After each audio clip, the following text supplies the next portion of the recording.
Hello दोस्तों, स्वागत है आपका मेरे YouTube channel Tiwari education centre में। आज हम पढ़ेंगे क्लास 10 का chapter 2 acid base and salt. हमने सारा कैम लवर्ड अभी तक मैं 5 या 6 वीडियो डाल चुका हूं, जिसमें एसिड और बेस के बारे में, केमिकल प्रॉपर्टीज़, फिजिकल प्रॉपर्टीज़, क्या डिफरेंसेस है, क्या कॉमन है, सब कुछ। आज हम पढ़ेंगे सॉल्ट के बारे में। देखो, कोई भी केमिकल अगर बनाना है तो उसमें NaCl एक सॉल्ट है, सोडियम क्लोराइड, ये एक रॉ मटेरियल के रूप में काम आता है। किसके रूप में काम आता है? Raw material. हिंदी बोलेंगे कच्चा पदार्थ। ठीक है। डायरेक्टली या इनडायरेक्टली हमें NaCl का यूज पड़ता ही पड़ता है केमिकल बनाने के लिए। अभी मैं 3-4 केमिकल्स बताऊंगा। NaOH हो गया, है ना, ब्लीचिंग पाउडर हो गया, वॉशिंग सोडा हो गया, बेकिंग सोडा हो गया। इन सबको बनाने के लिए NaCl का यूज़ या तो डायरेक्ट पड़ेगा या इनडायरेक्ट पड़ेगा, लेकिन इसका यूज़ पड़ेगा ही पड़ेगा। फॉर एग्जांपल देखो, पहला हम केमिकल अगर बनाते हैं NaOH, इसका क्या प्रोसेस है? प्रोसेस ये है कि NaCl पानी में ऐड करके, ठीक है, इलेक्ट्रिसिटी पास करो। क्या पास करनी है? इलेक्ट्रिसिटी। तो बनेगा NaOH plus chlorine gas plus hydrogen, ये 2 गैसेस निकलेंगी। ठीक है। तो इसमें किसका यूज़ पड़ रहा है? NaCl का यूज़ पड़ रहा है, जिसमें बनता है सोडियम हाइड्रोक्साइड और क्लोरीन। सोडियम हाइड्रोक्साइड एक अल्कली है और ये क्लोरीन है, तो इस प्रोसेस का एक नाम ये भी है, क्लोर अल्कली प्रोसेस। पेपर में इस नाम से भी रिएक्शन पूछ सकता है, क्लोर अल्कली प्रोसेस। हिंदी में क्लोर क्षार प्रक्रिया हो। ये नाम क्यों पड़ा है? क्योंकि NaOH एक बेस है, और वो बेस है जो पानी में डिसॉल्व होता है। तो जो बेस पानी में डिसॉल्व होता है उसको अल्कली कहते हैं। ठीक है। हिंदी में NaOH वह क्षारक है जो पानी में घुलता है। तो जो क्षारक पानी में घुलता है उसको क्षार कहते हैं, और क्लोरीन गैस ही बन रही है, इसलिए इस प्रोसेस का नाम क्या है? क्लोर अल्कली प्रोसेस। अब एक क्वेश्चन आता है कि जब हम इलेक्ट्रिसिटी पास कराते हैं तो इलेक्ट्रिसिटी में एनोड होता है, कैथोड होता है। हिंदी में भी एनोड और कैथोड ही बोलते हैं। तो जो एनोड है वो प्लस का होता है, तो क्लोरीन गैस एनोड से पास होती है, हाइड्रोजन गैस कैथोड से पास होती है। कैथोड नेगेटिव वाला होता है, एनोड प्लस वाला होता है, और जो NaOH होता है वो नियर कैथोड, मतलब कैथोड के पास बनता है ये।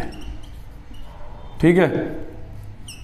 पेपर में इनके यूजेस आते हैं कि NaOH का क्या यूज़ है, क्लोरीन का क्या यूज़ है, हाइड्रोजन का क्या यूज़ है, तो NCERT में मेंशन है, आप उसमें से पढ़ सकते हैं। ठीक है। मेन तो इसकी प्रोसेस है, प्रोसेस याद होनी चाहिए कि NaOH बन किससे रहा है। ठीक है। क्या रिएक्शन है, क्या प्रोसेस है, और उसका दूसरा नाम क्या? क्लोर अल्कली प्रोसेस। पेपर में आया हुआ है डिफाइन क्लोर अल्कली प्रोसेस। ठीक है। सेकेंड है bleaching powder. Bleaching powder, Hindi में बोलते हैं विरंजक चूर्ण।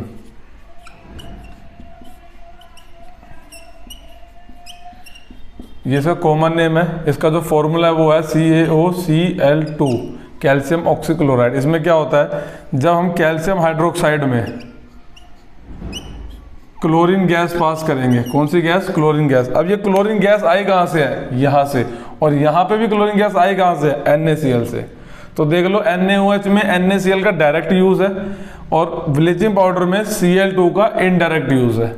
ठीक है। तो मैंने पहले बताया था कि NaCl एक रॉ मटेरियल है जो कि केमिकल्स बनाने में यूज आता है। रॉ मटेरियल भी होता है जिससे कोई चीज बनती है, कच्चा पदार्थ।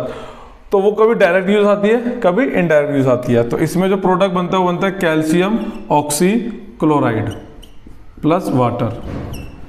Calcium oxychloride. अब इसमें समझने वाली बात यह है कि पेपर में आता है what is the chemical name of bleaching powder, तो इट्स कैल्शियम ऑक्सीक्लोराइड। आएगा what is the common name of calcium oxychloride, तो वो ब्लीचिंग पाउडर। हिंदी में विरंजक चूर्ण का रासायनिक नाम क्या है? Calcium oxychloride. ये आ सकता है कैल्शियम ऑक्सीक्लोराइड का साधारण नाम क्या है, सामान्य नाम क्या है, तो है विरंजक चूर्ण। ये आ सकता है what is the formula of bleaching powder, calcium oxychloride CaOCl2। तो क्वेश्चन कैसे पुट कर सकते हैं, इसका यूज पूछ लेगा तो वो पेपर फैक्ट्रीज में यूज आता है, पानी साफ करने में यूज आता है, और जो बालों में ब्लीच लगती है, चेहरे पे ब्लीच लगाते हैं लोग, तो वो उसमें काम आता है। तो यूजेस तो एनसीईआरटी में मेंशन है या सपोर्ट मटेरियल में मेंशन है, आप कहीं से भी उसको पढ़ सकते हो। मेन इनकी प्रोसेस है, ये प्रोसेस पता होना चाहिए, बन कहाँ से रहा है, क्या हो रहा है, क्या रिएक्शंस हो रही है, क्या क्या प्रोडक्ट बन रहे हैं, ठीक है। तो आज मैंने आपको ये NaOH तो ब्लीचिंग पाउडर बता दिया। अगली क्लास में बेकिंग सोडा और वॉशिंग सोडा पढ़ेंगे, मतलब 1-2 वीडियोस इसकी और बनेगी। चैप्टर बहुत लेंथी है तो उसको साथ के साथ ख़त्म करना और रिवीजन करते रहना, ठीक है। कि मतलब मान लो आगे चले गए चैप्टर में तो एक दिन ऐसा है कि 10-15 मिनट निकाले शुरुआत का पढ़ लिया, कि ऐसा होता है कि आगे का पढ़ते हैं तो पीछे का भूलते चले जाते हैं। तो थोड़ा बहुत रिवीजन इसकी रखना, ठीक है। और अगर कुछ डाउट हो तो कमेंट सेक्शन में से पूछ लेना, ठीक है, कि क्या समझ में नहीं आया। अगर आपको वीडियो पसंद आए तो प्लीज़ वीडियो को लाइक करें, और आपने चैनल है तो सब्सक्राइब नहीं किया तो प्लीज़ उसको सब्सक्राइब कर लें। Thank you.